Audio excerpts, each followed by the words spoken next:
So the interaction of math and physics has been a tremendous source of ideas for both sides. And I find it particularly remarkable that this should have influenced number theory, which is seemingly quite far from the mathematics we usually use to describe the physical world. And we're going to see in this conference the great impact of one such idea coming out of physics on number theory. And I think we still have a lot to learn from physicists. You know, talking to my colleagues in physics here, I've learned a lot. And so I hope that we'll remain open in the coming years to continuing to interact and learn from them. And with that, I will hand over to Brian, who has some further opening remarks.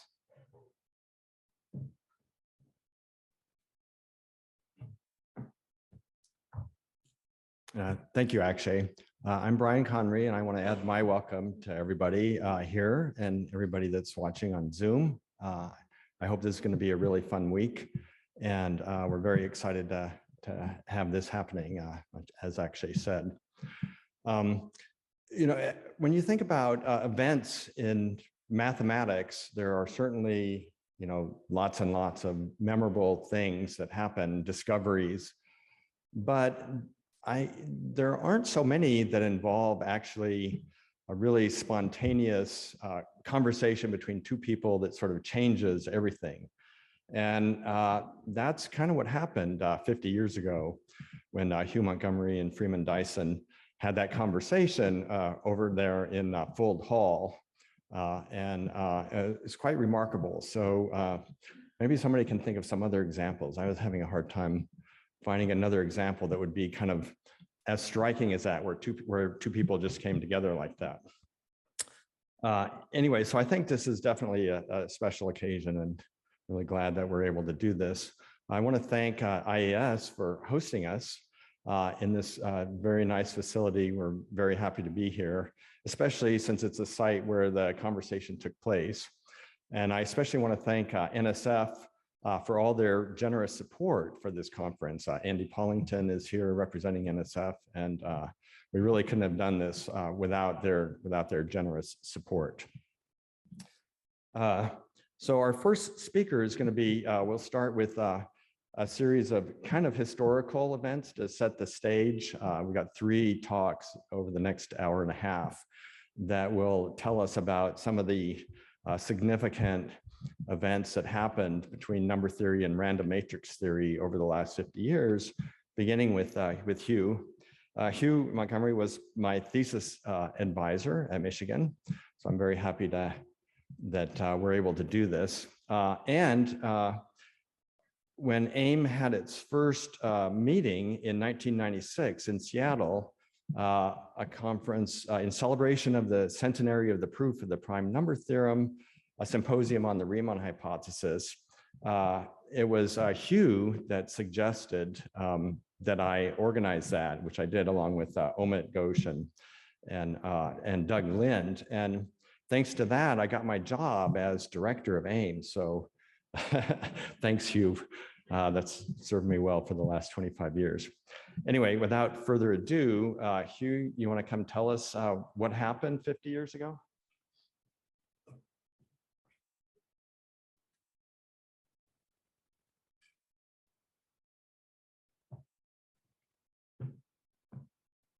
Thanks, Brian.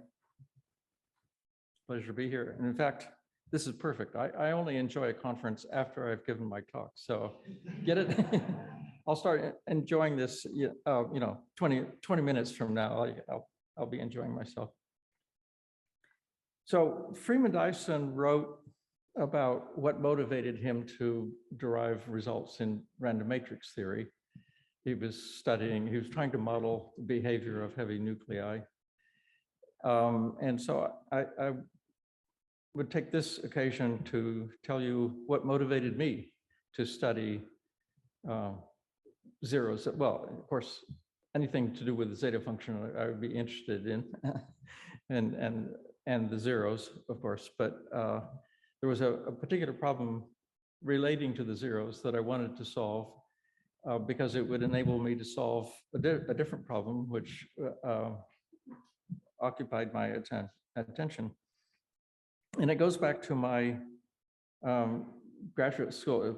Throughout my graduate years as a student as a graduate student, from 1966 to 72, I was lucky to get to Cambridge to study, luckier to have Harold Davenport as my supervisor, and luckiest that in those years, there were so many new ideas in analytic number theory. So there was so much to explore and to see how the pieces fit together and so on.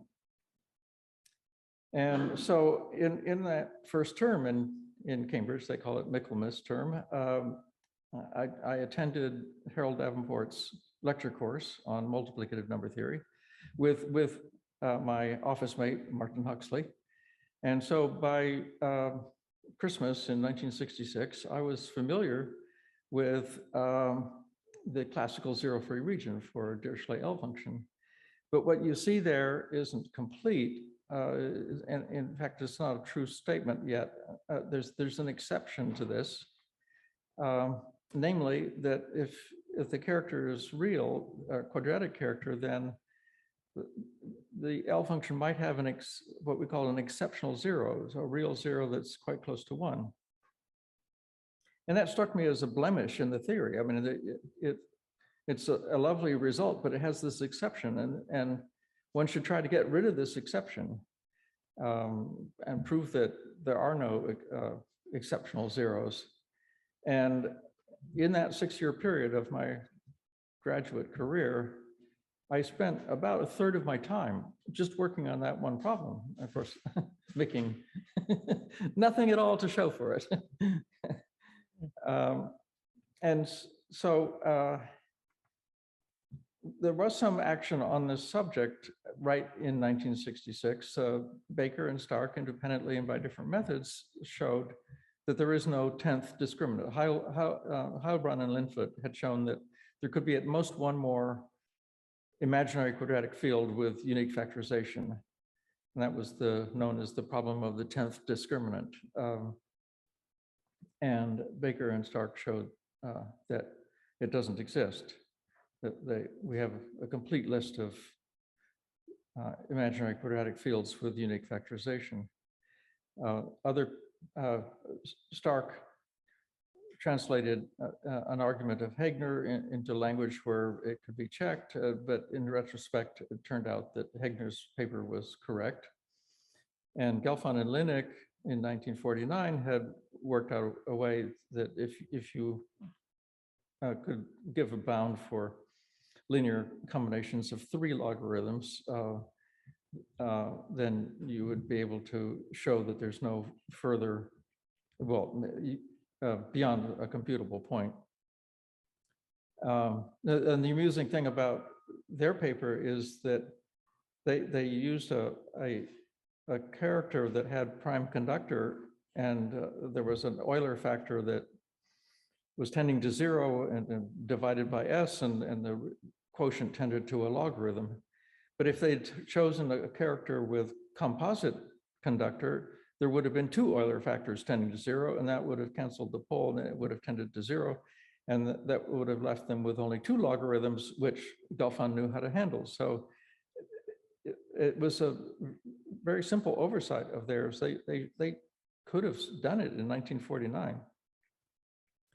But what I was trying to do was really, I mean, I tried all sorts of things. I tried to show that there are no, that an L function with of a quadratic character has no positive real zero, or no real zero bigger than a half, or or even much weaker things.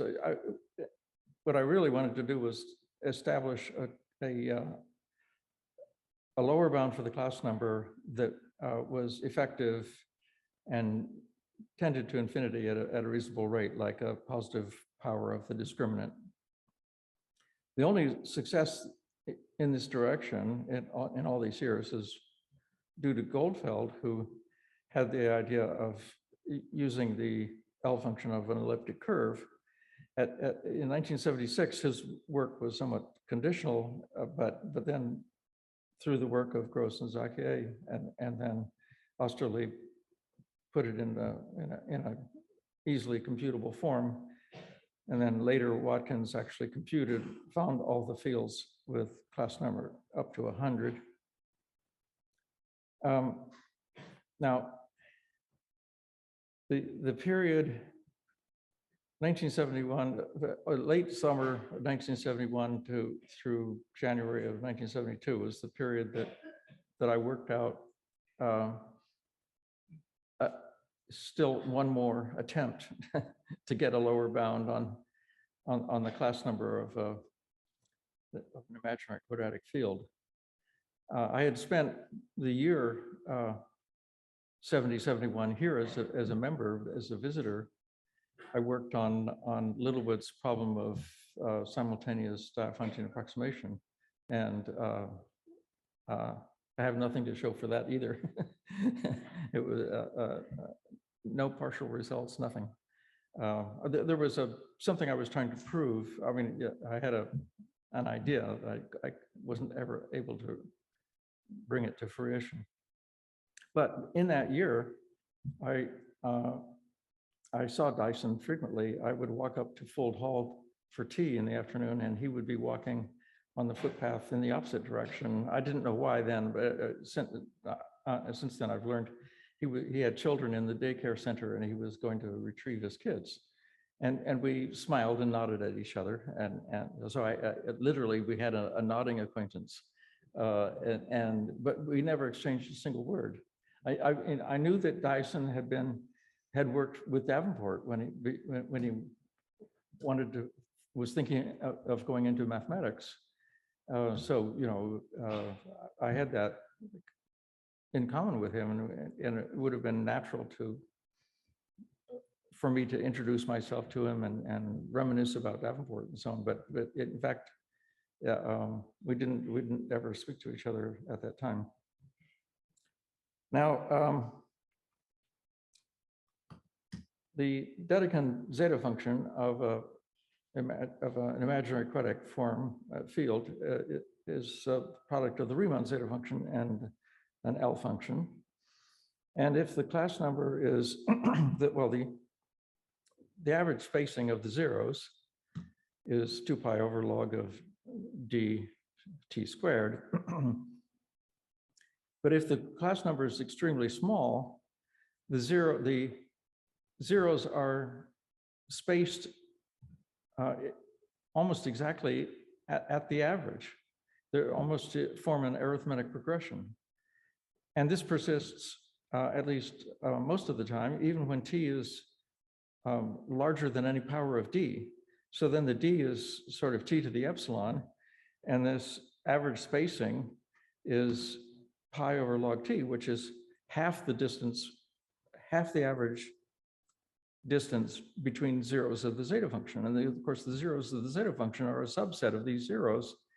And so that means that zeros of the zeta function are never closer than half the average spacing. And so that's what I wanted to show can't happen. I wanted to show that there be a pair of zeros. They could even be, it could be a multiple zero, that'd be fine. There'd be a pair of ordinates less than c times 2 pi over log gamma, where c is less than a half. That was what I was trying to do. I wasn't trying to discover the distribution of these differences or something like that. That sort of came out of this attempt. And of course, what I was able to prove eventually falls short of what I conjectured. And if I could prove the conjecture, that would take care of this. But as things stand, I'm best known for a failed research attempt. Okay, so Littlewood said, don't be afraid to work on a hard problem. You might discover something useful in the attempt, even if you don't solve the problem. And so this is sort of an example of that phenomenon. So my approach to this that I started thinking about in August of '71 was construct an explicit formula where you have a sum over zeros equal to a sum over primes. Now I'm writing this as an equality. Strictly speaking, this isn't true. There are other terms that I haven't written down. But then take the absolute values squared and of both sides and then integrate. And then these two sides are easy to evaluate. That on the left-hand side, you just multiply it out and take the integration inside. You're integrating W tilde times itself, and so it's a convolution of W tilde with itself, and so that becomes rather simple. And then on the right-hand side, we have an approximate Parseval identity for Dirichlet polynomials. This isn't quite a polynomial, but it has coefficients that decay quite rapidly, and it's an absolutely convergent sum. So we would know the mean square size of that, but only when x is small compared with t. And we get the asymptotics rather simply for this expression. To understand what this means to us, if you take x, if you write x in the form t over 2 pi to the alpha power, then x to the I gamma minus gamma dashed is e of this expression. And by dividing by 2 pi over log of t over 2 pi, that normalizes the distances between the ordinates. So it becomes sort of a macroscopic quantity, and then times alpha, this is a parameter then. And so we have essentially, we're looking at not the density of the differences between the normalized differences, but rather the Fourier transform of that difference. And of course, if you want to see the density, you have to take the Fourier transform of what you're looking at. But you can we have a asymptotic for the Fourier transform here, only for alpha between -1 and +1. And we would need it for all values of alpha if we could then invert and get the density. So the state of things in the autumn of 1971, I was back in Cambridge, and a lovely thing happened then. Attlee and Hetty visited Cambridge, and I took them for dinner at Trinity College. And well, there was only one way to meet Littlewood in those years, and that was to go up and have port after dinner. And so I took them upstairs to have port after dinner, and I introduced Selberg to Littlewood.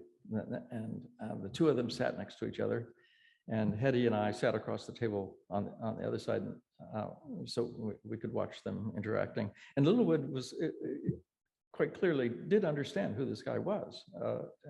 Littlewood only lived a few more years after that, but his head was very clear. He looked rumpled and in poor shape, but his mind was very sharp. And I didn't mention what I was working on to Selberg at that point, because I hadn't gotten to, I was still wrestling with it and perfecting it. Proving the theorem that I did eventually prove is the easy part.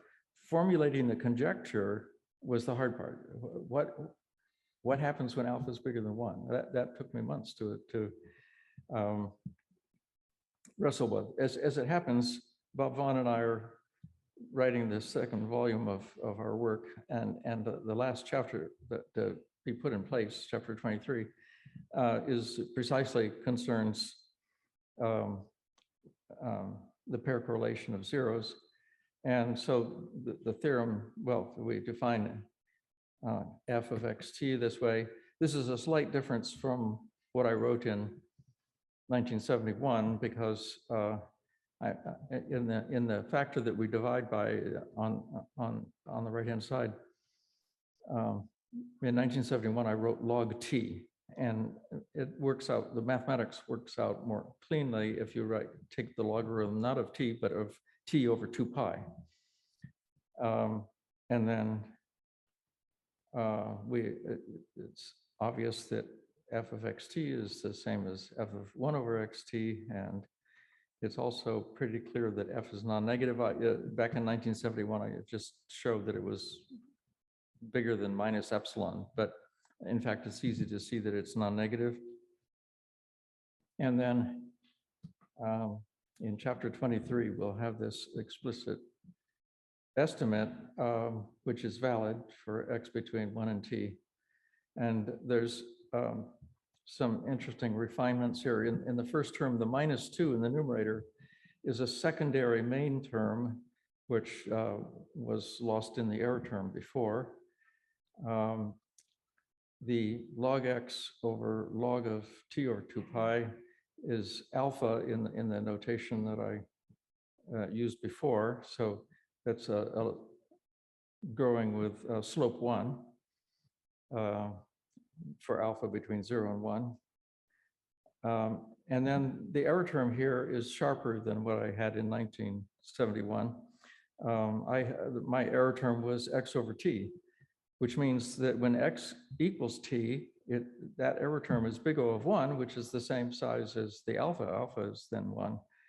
And so I didn't have a uniform, I didn't have an estimate in which the error term was uniformly smaller than the main terms for alpha between 0 and 1. At the very top end, alpha equals 1, the error term is the same size as the main term. But a remarkable number of people wrote papers claiming that I had this uniform result for alpha between 0 and 1. I considered making a list of the authors with dates and displaying them on that. And so I decided not to embarrass everyone. But anyway, the first person to have an estimate for f that was uniform for alpha between 0 and 1 was Dan Goldston in his doctoral thesis. So that's the estimate. And it's, as I outlined the proof, you see it's not such a hard thing to do. But what really took me months to reach was the conjecture that f of xt is asymptotically 1 even for quite large values of x. The thing is, when you look at a longer Dirichlet series and its mean square size, it depends not just on the diagonal terms, but the terms near the diagonal. And that means twin primes of different spacings. Well, Hardy and Littlewood had a conjecture about how many of those there should be. And so I was using that conjecture and properties of the singular series to assess what I thought would happen with larger values of x. But remember, I knew nothing about random matrix theory at the time, so I wasn't trying to make it fit with what Dyson knew, because I was totally unaware of it. So with the conjecture for alpha bigger than 1, then one can take the Fourier transform, and then one understands how the differences of the zeros are distributed. There's a kind of density, 1 minus sine pi u over pi u quantity squared.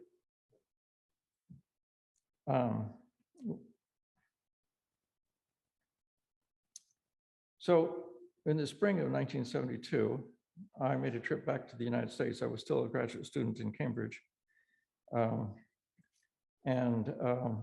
There was a conference in March at Washington University in St. Louis on analytic number theory, and I spoke on this work. I didn't call it pair correlation because I didn't know that term at that time. But then after meeting Dyson and having my eyes opened, I was able to write that work up for the conference proceedings using that terminology. So in those years, you weren't sure that you had something new about the zeta function until you showed it to Selberg, and Selberg didn't say, oh yes, it's been in my desk drawer for years. And so I didn't return directly from St. Louis to Cambridge. I made a point of stopping here to talk to Selberg about what I had proved and what I'd conjectured. And of course, no internet then, this was all arranged by an exchange of international airmail letters, It's hard to imagine how we managed to get along in those years. So I visited Selberg in his office one morning, and they explained my ideas, and Selberg said it was interesting. That's good, promising. That's a good sign. and then there was a knock at the door, and in came Chawla, and Selberg asked me to explain my results to Chawla. So I went through the whole thing a second time. And then that afternoon at tea, I was making small talk with Chawla, and Chawla notes that Dyson is across the room from us. He says, "That's Dyson. Have you met him?" And I said, no. I'm thinking, leave the great physicist alone to think deep thoughts about physics. We don't need to, bother him. But Chawla was insistent, and I kept saying no, and Chawla kept insisting, and no, I'll introduce you. No, this went back and forth. But there was a thing about Chawla. When he got a bee in his bonnet, he was unstoppable. I have two proofs of this. There are two mathematicians that are familiar to you, quite self-sufficient people in their own minds, and each of them wrote only one joint paper in their entire career. In both cases, the co-author was Chawla. That's Mordell and Selberg.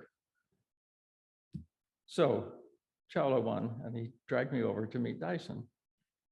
And then, so they're standing facing each other. I'm sort of off to the side, and Dyson is staring at Chawla's face, is very attentive, everything Chawla is saying. And I felt like I wanted to kick him. Just, when you just shut up, he dragged it on for way too long. I was so uncomfortable. And then I was expecting Dyson would shake my hand and say, "I'm glad to meet you," and reminisce about how he had worked with Davenport and so on, that sort of thing. But no, it was, I remember he just turned and said, "So what are you thinking about?" And that sort of, I had to shift gears. I wasn't expecting that. And I had to sort of think, oh, what am I thinking about? Well, I sort of did know what I was thinking about. And I said, I think that the differences between the zeros of the zeta function are distributed with density 1 minus the quantity sine pi u over pi u quantity squared. And then just instantly, there was no hesitation in his response. That's the pair correlation of the eigenvalues of a random Hermitian matrix. Now, to say I was stunned would be an understatement. It blew my mind. I mean, really, the conversation went on for several more minutes, and I haven't a clue what was said.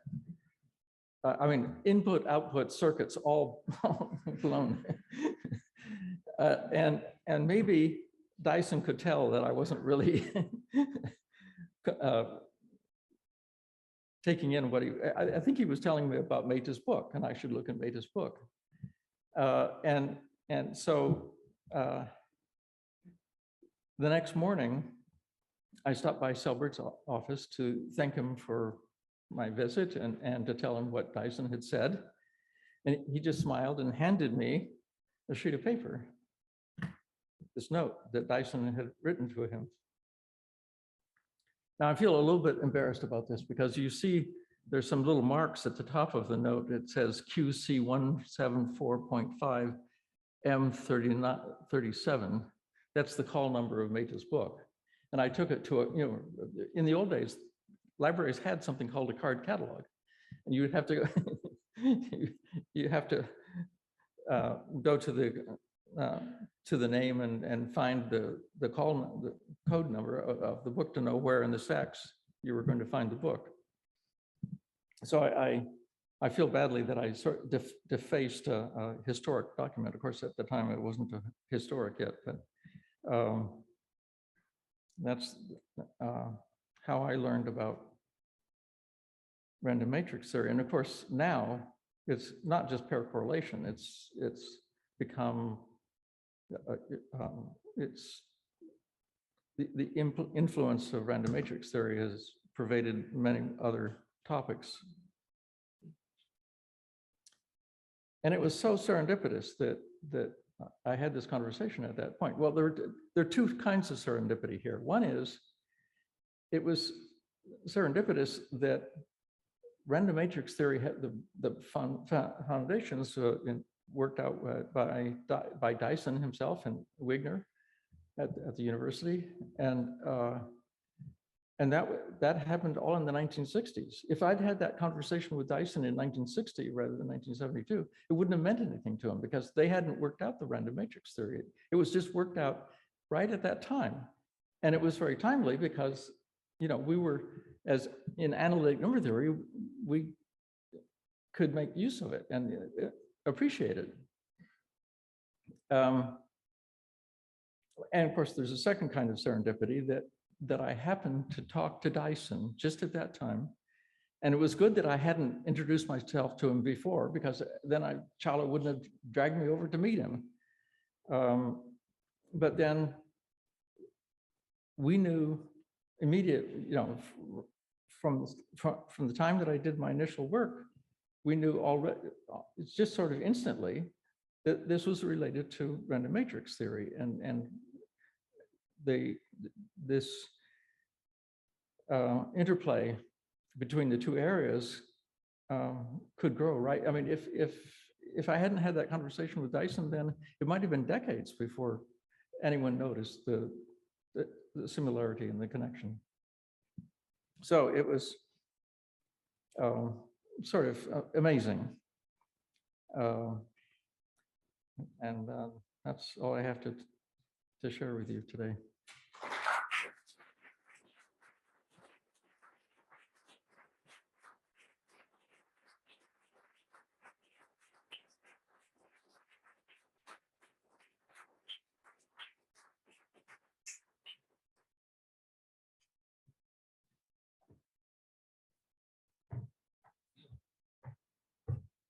Oh, that was great. Great story. Thanks, Hugh. So I think it was April 6, 1972, maybe when you had that conversation, or maybe April 7th, one of those based on your note, right? It kind of took a long time. It was a great discovery, but it took a long time before things really rolled along. I mean, Andrew Lisco did all his amazing data that kind of confirmed the GUE conjecture, and then Dennis Hedgehall with his triple correlation, and Peter Sarnak and Zev Rudnick with N correlation. And then in 1996, at that first AIM meeting in Seattle, is when at least when I first heard about the work of Katz and Sarnak on families, which is quite amazing. At any rate, we've got Peter Sarnak next to tell us some more about this ongoing story. Peter?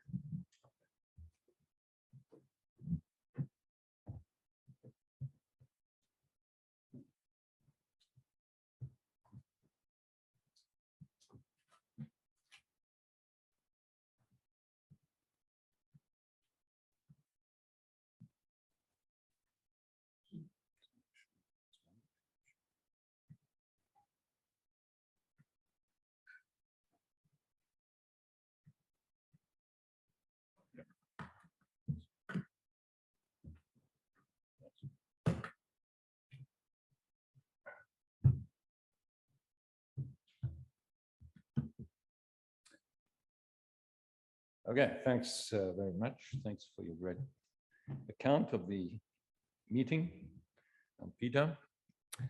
So I will tell you some more of this history. And in fact, let me start by reporting what Dyson said about this meeting, which he did in a foreword to this book, which is the Oxford Handbook on Random Matrix Theory, 1,000 pages, which Dyson wrote forward. And says a few words that I'll read for you out here. But this is the impact of Dyson's work, and this is partly a celebration of Dyson as well as this meeting at the Institute. And this is the impact of Dyson's work in random matrix theory, and here's what he says about it.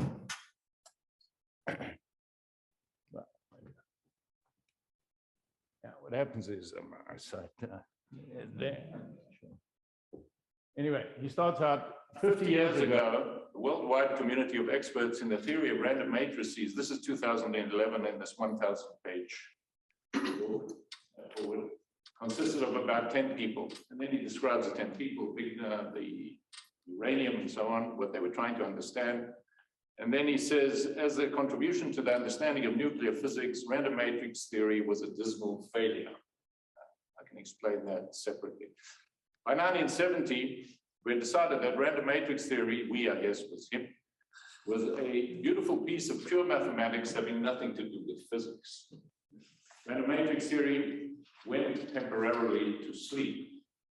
The reawakening of random matrix theory began in 1973 when the mathematician Hugh Montgomery made his brilliant conjecture that the pair correlation of zeros of the zeta function is identical to the pair correlation of eigenvalues of random matrix theory. And then he continues and describes Odlyzko's very important work that I'll say a word about in a moment. And then he continues, I have not attempted to read all the chapters in this 1,000-page book or to assess the relative merits. I mention only one that gave me particular pleasure, chapter 24 by Keating and Snaith, describing some further connections between random matrix theory and number theory that grew out of Montgomery's conjecture. This is the kind of mathematics that I enjoy. With many conjectures and few proofs, deep mysteries remain, and the best is still to come. Okay, so that's Dyson talking. And with that, I can introduce a little bit of further history. So Odlyzko took seriously this connection that was pointed out as you described. And since Andrew Odlyzko was computing the zeros high up of the Riemann zeta function, I should say, Turing before him, the minute he got his machine working, was quite eager to show the power of the machine and show you, wow, there's a zero off the line and I'll find it. So he had his machine working to find zeros off the line. And most people who were doing numerics probably wanted to make themselves famous by finding a zero off the line. But Odlyzko, and looking at the 10 to the 20th zero and its 70 million neighbors, decided to make much better use, and then other than just say that all the zeros are on the line, and I haven't found one off the line. And he checked this conjecture in its full force. So there's much more than just a pair correlation. And in doing so, he had to understand the random matrix theory much better. And I want to point out there's a very important person here, a mathematical physicist called Gordon, whose work opened the door to allow Dyson and Meta and others to compute these local spacing statistics. And Odlyzko's fit at the 10 to the 20th zero of the nearest neighbor distribution of the zeros, which was computed first by Gordon, but before him was known as the Wigner surmise, which was incorrect. But the physics data that Dyson was referring to in nuclear physics was so poor that the Wigner surmise was perfectly good answer to every question in terms of spacings. But this guy actually had to, this fit was so fantastic, he had to go much further and actually compute the expression that Gordon got for the answer, which is a Fredholm determinant, which also happens to satisfy a Payne-Lavey equation. And he needed to compute this explicitly to understand this fit, and he used pro-Lloyd spheroidals very effectively, and it has been used since for this purpose. This is the distribution in my paper. Katz and I just copied this from Odlyzko. It's his, and I should have really copied it from his paper. It would look a little better probably. That's the consecutive spacing distribution. Consecutive spacing, it's much more stable thing than pair correlation. And that's this probability measure, which has mean 1. It's been normalized to have mean 1. And it's not an elementary function. As I said, it's a Payne-Lavey. Solves a Payne-Lavey, and was also given by Fredholm determinant. And this is the fit that Odlyzko found for the 10 to the 20th 0 and its 70 million neighbors. And with that and many other things that Odlyzko looked at, and many people since, I think the fact that the zeros of the Riemann zeta function know about random matrix theory was scientifically seen and verified, and became a major question. Why is this so? Now, some of you may know that my thesis advisor was Paul Cohen, and from the day I met him to the day he died, he was obsessed with the Riemann hypothesis. This is, and any of you who met him would, that's all he wanted to talk about. He would think about it day and night, obsessively, wild ideas.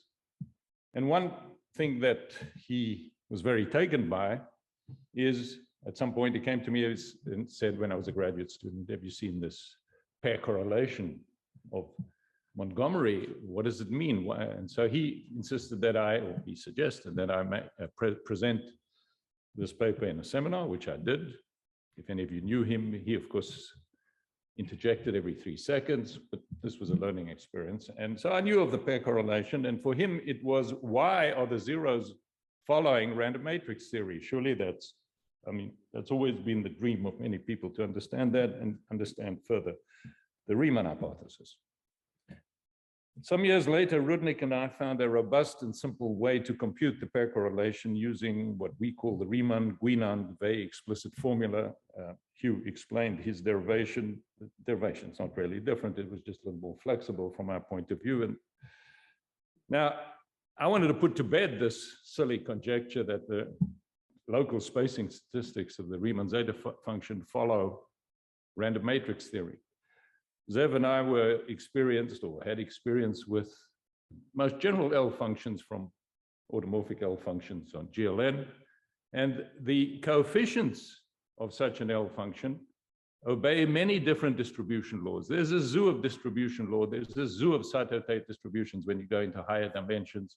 And so what Zev and I set out to do was to show that that zoo must be reflected in the zeros. And so this is nonsense. You will not get GUE, or this one universal answer for the zeros of the Riemann zeta function, Dirichlet L function, and all automorphic L functions. So in order to do that, we first computed the pair correlation in general. That was quite easy, and found that it was all consistent. You only got one answer, but that was very easy to see why that was the case. And so we really thought, by going to the compute n-level correlations, we'll see the big difference. And indeed, we did it. So we used this method, as was mentioned. Hedgehog had done n equals 3, and to verify that you get what the random matrix prediction is, you had to match off 27 terms. It became a combinatorial, tricky issue to see that the answer was correct. So to do the n-level correlations, we had this robust method, and when we computed it, we also found combinatorially how to explain that the answer is what it should be in restricted ranges where you can prove it, as Hugh had explained in his case. And to our astonishment, there was only one answer for the zeros. It's called GUE. That's a random Hermitian matrices, but when you make it for circular ensemble, it's called circular unitary ensemble. There's only one way the zeros, high zeros, are distributed, even though the coefficients are wildly different. So at that point, of course, this was very interesting. I should also mention that Montgomery and Keating also computed the n-level correlations for the zeros of the Riemann zeta function, much like we did. Now, Nick Katz, who's here, and in those days he wouldn't sleep in most talks, but now it's early in the morning, he's wide awake. But in this, I gave a seminar on this work with Zev, and he came to me after and said, what is this phenomenon in the function field, immediately after the lecture? And it took us 4 years to answer. That's our book. We managed to answer this.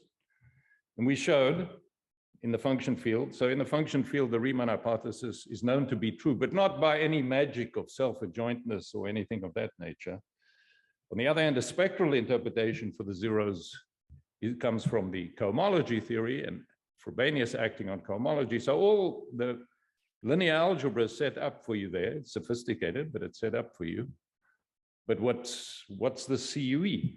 And we were set out to understand that. And we showed that if you take a curve over a finite field with large characteristic, so that's something that in recent years, that large prime P need not be taken. That's some of the more interesting developments in recent years, but I'm only going to talk up to 1996. If you take that large and the genus very large, then in fact, the CUE local spacing prevails. And we explained where it comes from. And it came from monodromy and scaling limits of monodromy. And I should say that in order to compute that scaling limit, we had to rely completely on Gordon. Gordon's techniques came back to the fore, and that was a big part of our calculation. Now, a point that held us up for a very long time was a misunderstanding, at least I don't want to talk for Nick, but it was my misunderstanding maybe, and maybe I fed it to him. And that is, Dyson had written these papers about a threefold way, and there were three ensembles that he kept on talking about: CUE, CSE, and COE. And we just seen CUE. On the other hand, we knew that we're looking at curves over finite fields. There's a symplectic structure built into the problem. And I was expecting all the time, we're going to disprove this. We're going to get the CSE distribution, not the CUE distribution. And we were confused about this for at least a year. But at some point, we understood what a random matrix ensemble was. We understood that it's connected with the Cartan classification of symmetric spaces, of which there are 10 families. So this is the Cartan classification of symmetric spaces. The notation is various notations. You can find it in Helgeson's book.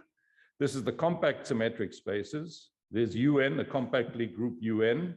They come in families. I'm talking about the classical symmetric spaces. There's UN over ON, that's the COE. UN is CUE, the statistics there, the CUE. UN over USP2N, these are all matrices, unitary matrices. Everything is happening on the circle. That's what they call circular ensembles.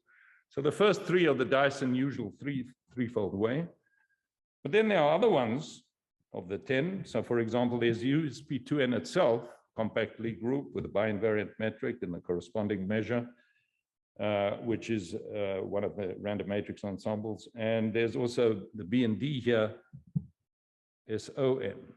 So amongst these 10, the first three are what Dyson highlights in his threefold way, but I should say that Dyson actually already was discovering, and he has a very important paper where he points to all 10 symmetry types. So there are 10 symmetry types in random matrix theory, and we faced them, and we were trying to understand why the zeros of zeta are only following CUE. I should say that this tenfold way is a very fundamental thing in physics. There's work of Altland and Zirnbauer doing this for supersymmetric versions of these supersymmetric symmetric spaces. So that allows fermions. And it's quite fundamental in physics today, the tenfold way, not the threefold way. For example, there's absolutely, I mean, I'd love to write a paper with this title by Kitaev, the periodic table for topological insulators and superconductors, the periodic table. And the periodic table has to do with Bott periodicity and the tenfold way. It's a very fundamental paper. And I want to emphasize that Dyson's work on random matrix theory, which he said had died but just before he met Hugh, has taken off back in physics in a very major way. So he was sort of working in physics all by himself in a way in the 60s, with Wigner being interested in this mathematical problem. But it has come back, and that's why you have a 1,000-page book there, and you have these kind of tenfold symmetries. Anyway, Nick and I found this tenfold symmetry as an issue, but what was interesting is in the scaling limit of monodromy in algebraic geometry, in these function field case that is in our book, only 4 symmetry of the 10, only 4 emerge. We distinguish between SO even and SO odd, simply because the root number, the sign of the functional equation, is so important that it's best to separate those out as 2 some people might just say there are 3 of these. Anyway, these are the compact Lie groups. In certain classification in Cartani singles them out, the compact Lie groups, as being the classical symmetric spaces. And as far as I know, no other families come in the theory of distribution of zeros of L functions. The other families come in physics, they come in quantum chaos and things like that, but not in the theory of L functions that we know. Anyway, we were completely, everything came to us through the function field. And because we were working on these fourfold ways, we found the remarkable explanation of why the zeros only follow one answer. And that is for these 4 symmetry types that come up in number theory, and only those, the distribution in the bulk, which is where you look at the high zeros, have only one answer, and that's CUE. So CUE is the universal answer, and we explained that. But once you see that, you have to ask, what happens near 1 and -1, where these 4 symmetry types have different distributions, which had never been worked out. It's worked out in our book as other Payne-Lavées. So the distributions of L functions follow these laws, and we were led by some luck. Actually, I shouldn't say luck. Nick and I wrote a book, and in this book, you will never see the big O notation, because he said it doesn't exist. He says the statement A is big O of B is meaningless. You have to put a constant there if you mean what you say. So I said, all right, okay, this is painful, but I'll put constants everywhere. But I could not put a constant in one proof that we had, which was the main proof. And we looked, and we eventually settled for a weaker bound, but for which we could put constants. But it was based on an interlacing feature between orthogonal symplectic ensembles, which was due to Meta, and it opened the door for us to try understand, wait a minute, we can define families of L functions, and instead of looking at the zeros in the bulk, let's look at the zeros near 1 and -1, which in the theory of L functions is the zeros near 1/2. And of course, that's much more interesting because of the Birch-Swin and Dyer conjecture. So that opened the door for us, and we were led to this theory, which has, I think, taken off quite nicely. And I should say that the only reason that I believed it at first was because somebody could check numerically these conjectures in the case of actually Dirichlet L functions, automorphic L functions, mass-formed L functions. And that was Mike Rubinstein, who in many ways took over from Odlyzko, and today has user-friendly, if you have a L function, you want to see its zeros near half, high up, he has an algorithm which runs it sort of in the fastest time that we know. And our conjectures that were formulated once seeing the numerics and back and forth have stood this test of time and seem to be very reliable. And that started a whole new flow of information and activity in this direction, in particular, the understanding of moments in families and the work of Keating and Snaith that Dyson refers to. I should say there was a very important further variation on the moments called the ratios conjecture of Farmer and Conry and Farmer, which incorporates all the moment statements and relation to families. So that's as far as history. But let me end on 2 things.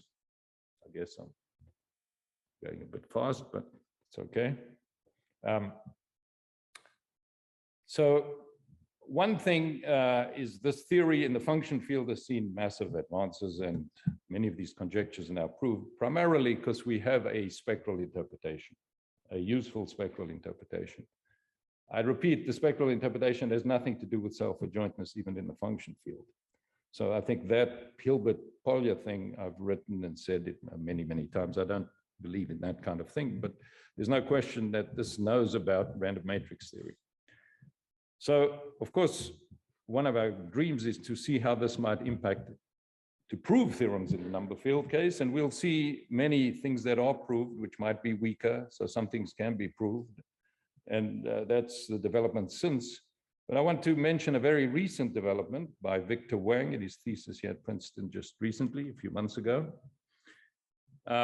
So this is the kind of statement where you assume everything that's a standard conjecture in the field of L functions. So he assumes the generalized Riemann hypothesis, that's fine. He assumes the modularity conjecture of Langland's, fine. He assumes all these random matrix conjectures, fine. Okay, so these are the standard conjectures, if one may promote them to that. And then he says something incredible about a very basic question that nobody's ever been able to say anything about, but people have wondered about for years and years. Which numbers are sum of 3 cubes? So it appears numerically, and I think Mordell said this was the hardest problem. You can't possibly say anything about this. It's obvious that any number which gives remainder 4 or 5 modulo 9 is not a sum of 3 cubes, and it's possible that every other number is a sum of 3 cubes. There's no other obstruction that anybody's found, no Brouwer-Mannian obstruction. And numerically, 33 was shown to be a sum of 3 cubes by Andrew Booker not so long ago. So, but can you prove anything? So what Wang shows is almost all numbers which are not 4 or 5 mod 9 is a sum of 3 cubes, assuming that slew of conjectures, in particular the random matrix theory, one of the most beautiful applications, I think, at the conjectural level of random matrix theory. And let me end by another paper of Dyson, which is not to do so much with Hugh, but it's called Birds and Frogs. And I highly recommend you read this paper. It's an AMS address about 2010 also. And he describes mathematicians and physicists, either you were a bird or you were a frog. So he describes himself as a frog. He's definitely a frog. A frog is a guy who's working downstairs and working in the weeds and trying to understand the science and the mathematics. And the birds are the guys who have the big view of what everything's happening. And he says the great, maybe the greatest bird of the 20th century is, of course, Hermann Weyl, who saw everything in its relation to physics and in relation to that. And you can read it and ask yourself, are you a bird or a frog? But at some point in this, he turns to missed opportunities. And he describes, again, this meeting that was not a missed opportunity, but it was serendipitous. But he describes a missed opportunity that he thinks that has to do with what he calls quasi-crystals and crystalline measures. So he observes as Guinan, so I mentioned the explicit formula that Rudnick and I used, and that is not new, that's due to Riemann, and maybe Guinan wrote the most about this.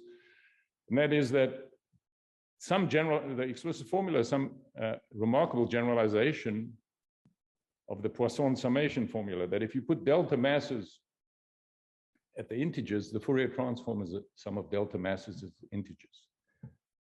And the explicit formula says if you put delta masses at logs of the primes with some weight, then the Fourier transform are the zeros of the zeta function, the imaginary ordinates. So that is a crystalline measure according to the definition.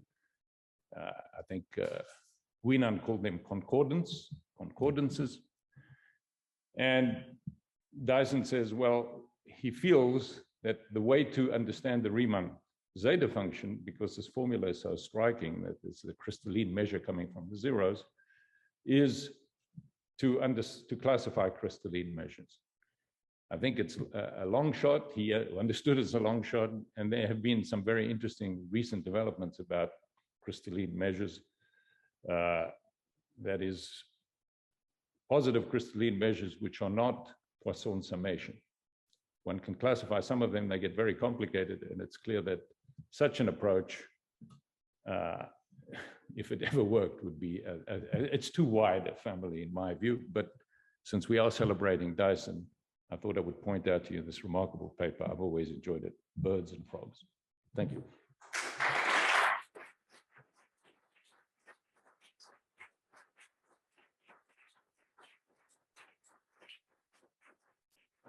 Given the conference, I will have this in my outside here for anybody who wants to see this book. That is definitely a derivative of Dyson's work.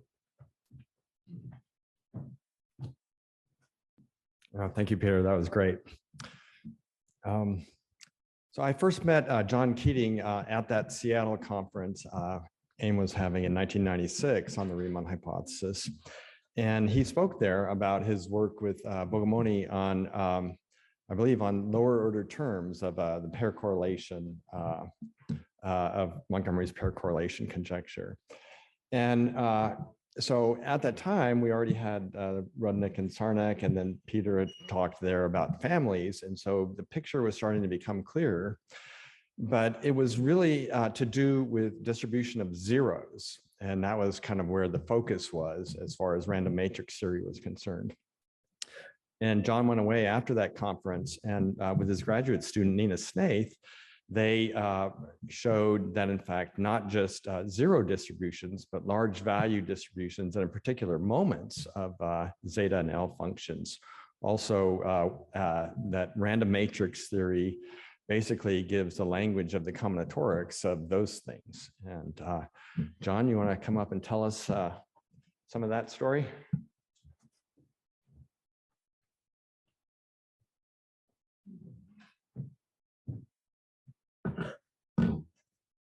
Sure. Well, thank you. No. One thing I want to emphasize is that, as actually said, one of the wonderful things about this field is how it's brought together mathematicians and physicists, particular number theorists and physicists. And these were two communities who had very little interaction over the years, but this field's brought them together, and to the stage where I think initially there was mutual incomprehension and even mild antagonism. But it's now evolved to the state where we write papers together and we go to each other's conferences and celebrate each other. And this is extremely healthy. Perhaps it emphasizes how much cross-fertilization there's been, that the mathematicians have striven to look more and more like physicists, and the physicists to look more and more like mathematicians. So I note that Hugh has these beautifully prepared slides, meticulously prepared, and they were very clear, of the kind that physicists used to prepare. And Peter has his slides. And I thought I'd write on the board. I should say my background is entirely in physics, but I thought I'd write on the board. But these boards are so beautiful. It would seem a desecration to write on them, especially with the very small sketches I plan to make. So I'll simply talk. And in fact, all I'll be speaking about are things that you've seen in Hugh's slides and Peter's slides. So people have emphasized the important role played by Dyson in this story. And from a someone from a physics background, Dyson was a very great physicist and had done heroic things. And so that simple association of him with this with this connection gave it great credibility and interest from the physics perspective. Dyson, of course, was very unusual in that his undergraduate work, he was a very precocious undergraduate who was already doing research work while he was an undergraduate. Indeed, he was of that group at Cambridge who were deemed too good to do a PhD. It was thought that he should automatically go into research and that a PhD was superfluous in his case. And his early work was in number theory. So in fact, it's quite striking that another piece of serendipity, that if one had to pick a physicist to talk to in that tea time conversation, Dyson was perhaps the only one who would have known what the Riemann zeta function was. And so it really was incredible good luck. As has been emphasized, Dyson was influenced by Wigner, who was also here in Princeton. Not very much, I should say. I had a conversation with Dyson, and I asked him how much he was influenced by Wigner in his development of random matrix theory, and he said barely at all. It's clear that they were not compatible as individuals, and I suspect they had very different political persuasions.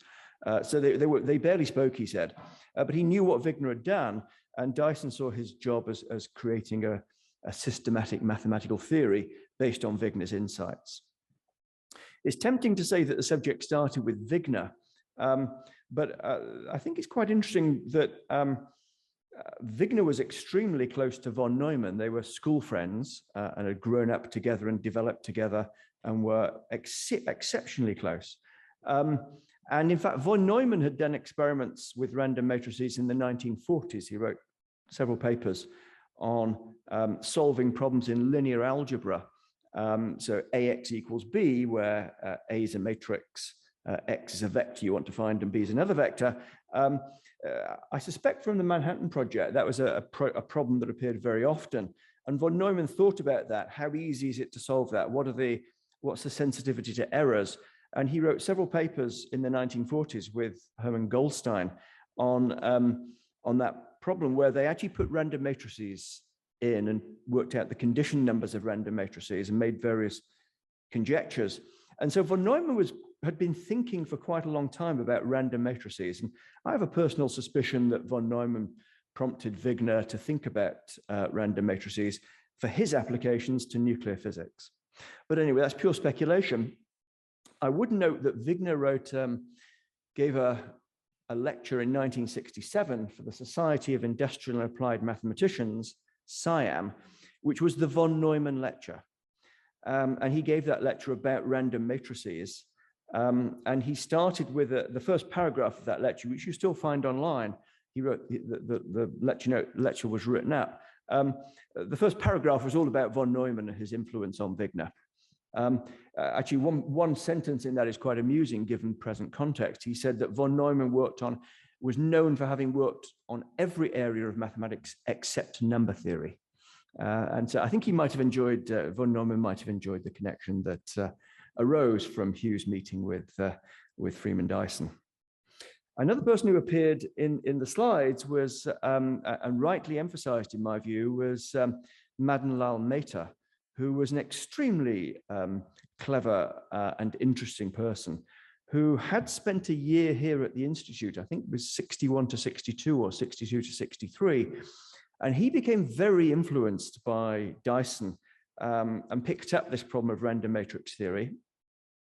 They worked on it together for that year that Mehta was here, but then Mehta went off and it ended up in France. And we'll see that played a particularly interesting role in the story I want to tell. So Mehta spent the year here, but then went off to France, and we'll see why that's significant.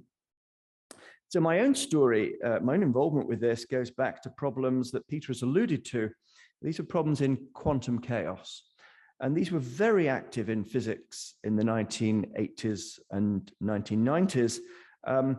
Many leading physicists got interested in these problems. And in a nutshell, the problem was, take a system, a dynamical system, which if you analyze its classical mechanics, so you solve Newton's equation of motion, the trajectories are chaotic. Now quantize that system, look at the quantum energy levels, the eigenvalues of the Schrödinger operator. What can you say about them? How do the eigenvalues of the Schrödinger operator reflect the fact that the underlying classical mechanics is chaotic?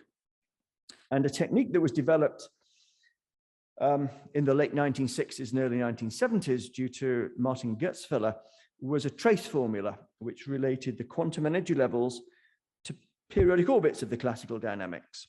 And so the set of energy levels of the quantum system, the set of the eigenvalues of the Schrödinger operator, think of the Laplacian in some examples, those eigenvalues are related to classical periodic orbits in the semi-classical limit, and it's what's called the Gutzwiller trace formula. For certain very particular systems that are mathematically very nice, where you do have the Laplacian on surfaces of constant negative curvature, this just becomes the Selberg trace formula. So that trace formula was extremely important in physics in the 1980s and 90s, and people thought a lot about it. In particular, my PhD advisor, Michael Berry, spent a great deal of time analyzing that trace formula. And in France, André Voros devoted many years of study to that trace formula, understanding its properties. That trace formula was known to resemble the explicit formula. This had been pointed out any number of times. So physicists at that time knew that there was this explicit formula. I think we'd certainly read about it in Hedgehall's book, but we might have heard about it elsewhere. So this was known, but people hadn't really thought more about the connections with number theory. There was this analogy. The big breakthrough came when people started to understand that there would be interesting correlations in the positions of the quantum energy levels in classically chaotic systems. And it was conjectured that these correlations between quantum eigenvalues should coincide with the correlations that one finds in random matrix theory. This conjecture has two branches. It was sort of, well, it was said by Montgomery and Michael Tabor at the end of the 1970s, but their emphasis was very much on semi-classical asymptotics. So they sort of said the words spectral statistics and random matrix theory clearly together and clearly saw that there was a connection. But their emphasis was more on the trace formula and on using that. The French school, who had been heavily influenced by Meta, who'd come back from Princeton knowing a lot about random matrix theory, and that French school was Boegas, Giannoni, and Schmidt. They knew a lot more about on the random matrix side, and so they stated that conjecture much more precisely and systematically. But anyway, by the early 1980s, it was known that there was a connection between spectral statistics and random matrix theory, and that had been demonstrated in many numerical experiments and some real experiments as well. Then comes the moment when people realized that the zeros of the zeta function also have random matrix statistics, the Montgomery-Dyson conjecture. And that first appeared in a review article written by Boegas and Giannoni in 1984. And it's clear that they'd learned this from Meta, who'd learned it from Dyson. But up until that point, people hadn't really seen this connection. I think many physicists wouldn't really have understood properly what the zeros of the zeta function were or why they were significant. But Boegas and Giannoni went to some effort to understand what was in Hugh's paper. They were not ideally positioned to do that. They were not schooled to do that. I think no physicist at that time, myself included, would have taken a course in analytic number theory or would have understood many of the techniques that were necessary to understand Hugh's paper. But Boegas and Giannoni clearly had understood what the message of Hugh's paper was, and they set out his conclusions pretty clearly. And that was quite influential. So that was 1984, and as I say, it's clear they were influenced by Meta. So the big breakthrough was 1985, and this was a paper by Montgomery. So Montgomery was interested in the problem of using the trace formula, the analog of the explicit formula, to compute statistics of eigenvalues. It's in a sense exactly the same calculation that Hugh did, but in quantum mechanics. And Montgomery performed that calculation, and he understood that there were two regimes. And Hugh's alluded to these already. So they're the regimes that Hugh called alpha less than 1, where in the number theoretic problem, you can calculate there very easily using the prime number theorem, essentially. And then there's the region alpha greater than 1, which is much more mysterious. And I'll come back to that later. So Montgomery had done a calculation which was not a rigorous calculation, but it was a persuasive calculation in a theoretical physics sense, showed enormous insight, which said that up to alpha equals 1, in chaotic systems that are not time reversal symmetric, so where you have a magnetic field present, he could calculate what went on in that range, and he got an exact match with random matrix theory. But he didn't understand what went on outside that range. And the calculation mirrored what Hugh had done, but I don't think Michael appreciated that at the time. It was a completely independent calculation.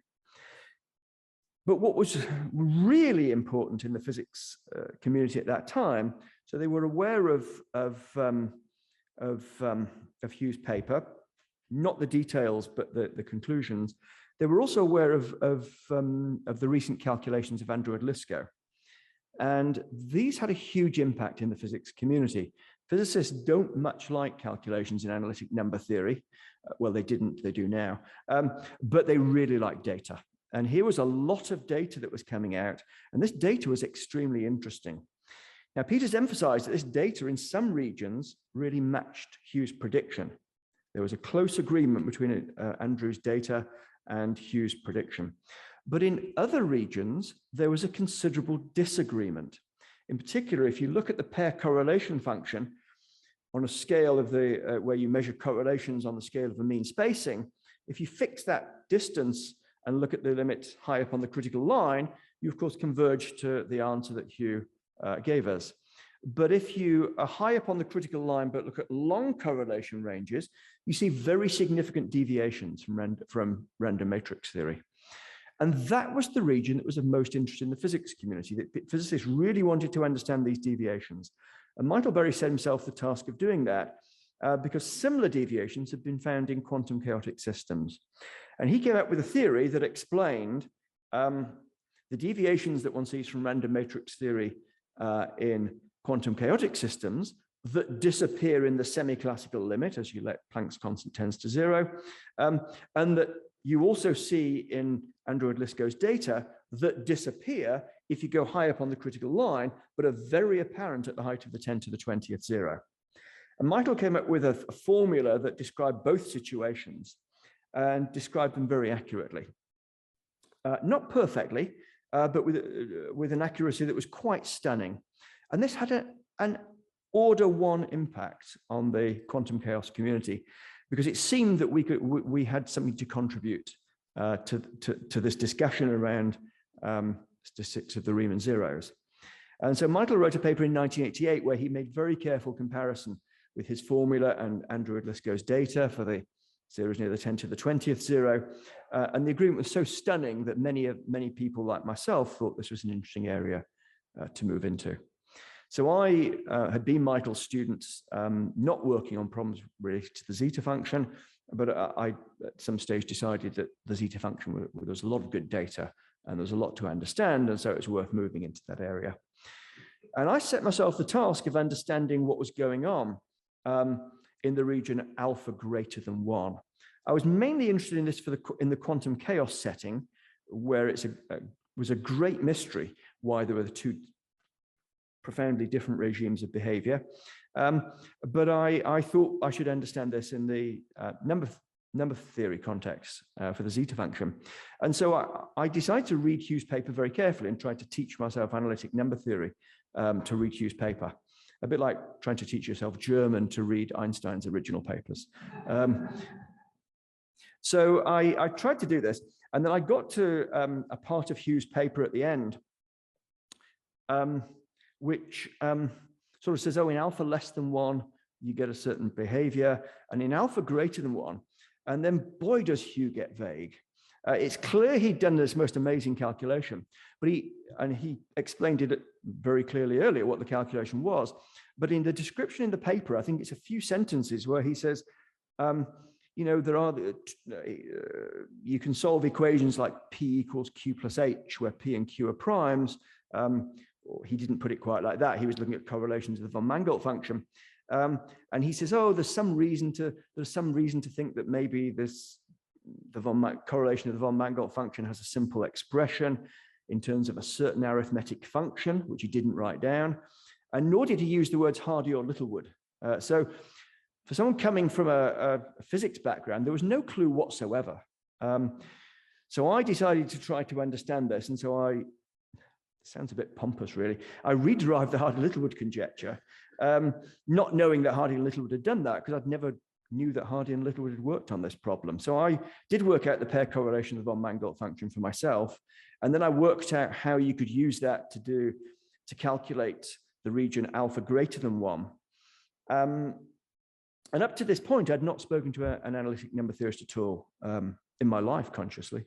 And so I phoned Roger Heath Brown. I managed to get his phone number, and I telephoned him.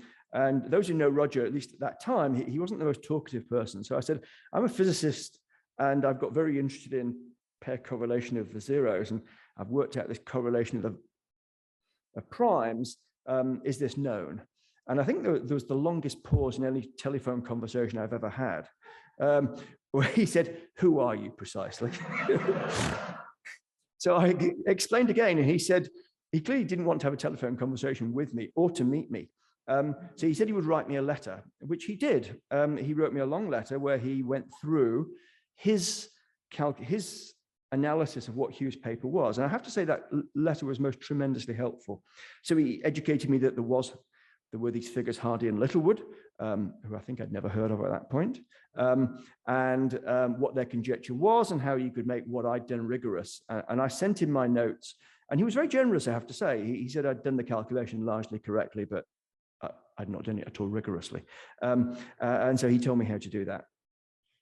So then I met Eugene Bogomolny, and it was a similar conversation to that which Peter reported between himself and Zev Rudnick, in that I'd done this calculation for pair correlation, and Eugene said, yeah, but it will never work for triple or higher correlations. Just won't work. And so I said, well, I think it will. Let's do it. And so we set ourselves the task of computing the endpoint correlations. This has been about 1993 to 1996. And we worked out the endpoint correlations, computing both the diagonal terms and the off-diagonal terms using sort of variants of Hardy-Littlewood, which we taught ourselves. And we computed the diagonal terms, and they agreed in the regions where we expected them to. And this was a sort of non-rigorous heuristic version of the calculations that Peter and Zev Rudnick did, although we were only limiting it to the zeta function at the time. I don't think we really knew what L functions were. But when it came to the off-diagonal terms that are important in the regions that correspond to alpha greater than 1, we found something very surprising in that if we applied the Hardy-Littlewood method to compute those terms, we could compute the pair correlation function, we could compute the triple correlation function, but when it came to the 4-point correlation function, we got a completely incorrect answer. And so we thought this was inevitably our stupidity and our lack of familiarity with number theoretic methods. And so we had a choice. Either we learned number theoretic methods properly, or we did our own calculation in complete isolation of the number theorists. And that we chose the latter route. And so we found that there was a certain way of using Hardy-Littlewood, which seemed paradoxical and nonsensical, but which gave the right answer for all endpoint correlations. And so we wrote a paper on that, on the 2 papers on that subject, and published them in a physics journal. And they're largely incomprehensible, even to me now. It's not clear at all what we were thinking, but we had this method for calculating these off-diagonal terms, which gave the right answer, which we couldn't, I struggled to even explain to myself. But we did do that. And then in parallel, we also got interested in the lower order terms, and in Michael Berry's formula, and we found 2 things. We found that Berry's formula was not exactly precisely right. There was a small some small terms, very almost invisible to the naked eye from Odlyzko's data, but still visible. And we found the explanation for those terms, and so came up with a slightly more accurate formula with lower order terms. And then we understood how that formula really was best expressed in terms of the first few zeros of the zeta function. So it turns out that the deviations from random matrix theory up near the 10 to the 20th zero are best described in terms of the first zero and the second zero and the third zero, etc. And so we had a formula for that. And that's when I got invited to the Seattle meeting. And that Seattle meeting was really historically tremendously important. So up to that point, I'd had one very imperfect conversation with Roger Heath Brown, a very one-way conversation, but I'd had his very helpful letter. But I'd not really spoken with an analytic number theorist, not about these problems anyway. I had met Peter and Zev in a separate setting. We didn't discuss this. So I went to Seattle and I spoke about the lower order terms work that we'd done, but I had the papers for the endpoint correlation function. And I have to say, this went down like a lead balloon. I gave various people this paper. There was almost no interest and incomprehension about what we'd done and why we'd done it. So I consigned that to one of my drawer of failures. Well, that's very kind of you to say, sir. You should have said that at the time, Zev.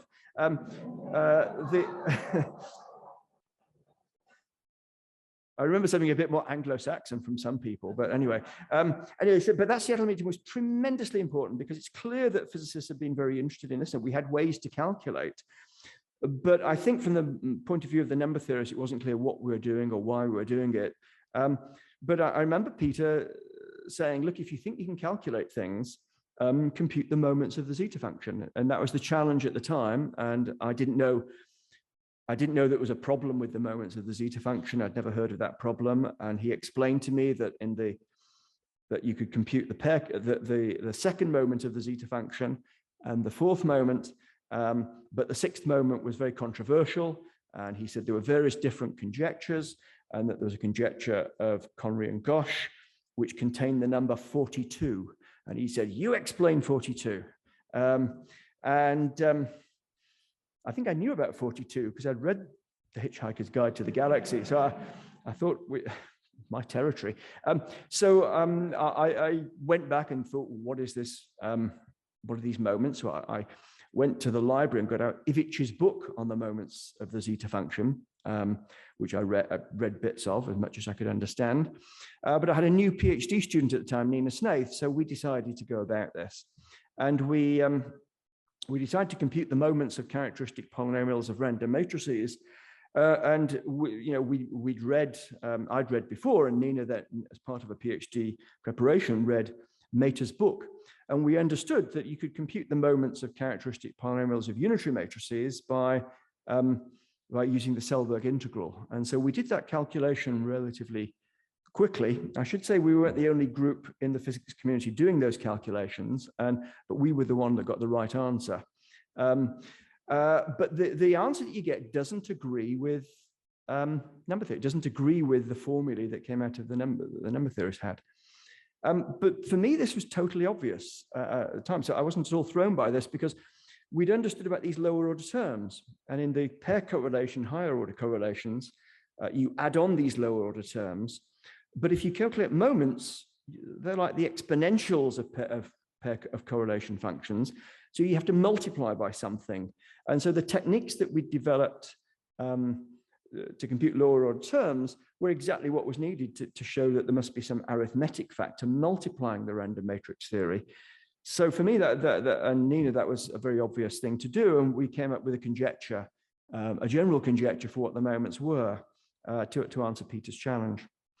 And we then went to this meeting in Vienna, and I think I'm running out of time now, so I will be brief. But I think my son had just been born, so I had allowed myself 2 days of this Vienna meeting, so I arrived a bit later. But Nina had been there all week, and Brian was obviously there. He'd organized the thing. And Brian had seen that I was going to talk about the moments of the zeta function, and it turns out Brian was going to talk about his work with Steve Gonnick on the 8th moment. And so we had this famous meeting, not at all as spectacular as Hugh's meeting with Freeman, but pretty exciting for us, where Brian said, what answer did you get for the 8th moment? And I said, well, we have this general formula. I don't need to compute anything. There's a general formula. But we'd not bothered to compute what it was in the 8th moment. So we took ourselves off and found a blackboard and made so many mistakes. It's hard to believe that you could make so many mistakes with elementary arithmetic. But it turns out that our formula agreed with what Brian and Steve were conjecturing. And so that was a moment of epiphany, because it seemed that then we had an independent verification that random matrix theory really could predict the moments independently of what we'd known. So we weren't fitting data that was already known. We got an agreement with data, with some information that was new to us. I should say, going back to the Seattle meeting, we were also hugely, my side of the community was also hugely impressed with the work that Peter and Nick Katz had done. And so Nina and I also computed things for the orthogonal group and the symplectic group. And there's an interesting story there about matching with what was known for L functions, but time's running out. I'll just finish by saying that those meetings were really important, and it took a long time for our two communities to really learn a common language and engage with each other properly on the basis of kind of mutual dignity and respect. But we have now, and it really is the most exhilarating kind of story, I think, about how two communities can come together and really help each other. I'll finish with one coda, which is that paper that the papers I wrote with Eugene on Hardy Littlewood have since come back. So it turns out that those incomprehensible, idiotic things that we were doing were right in some sense, that we were totally far too naive to understand at the time. We were so naive, we didn't understand how stupid it was what we were trying to calculate. But we've now understood this in much greater detail, and Brian and I have been thinking about this. And I think Sig will give a talk later in this conference that we have a much more sophisticated understanding now. So sometimes I'll finish with a conclusion, which is sometimes it's right just to calculate and not to ask why you calculate. Thank you.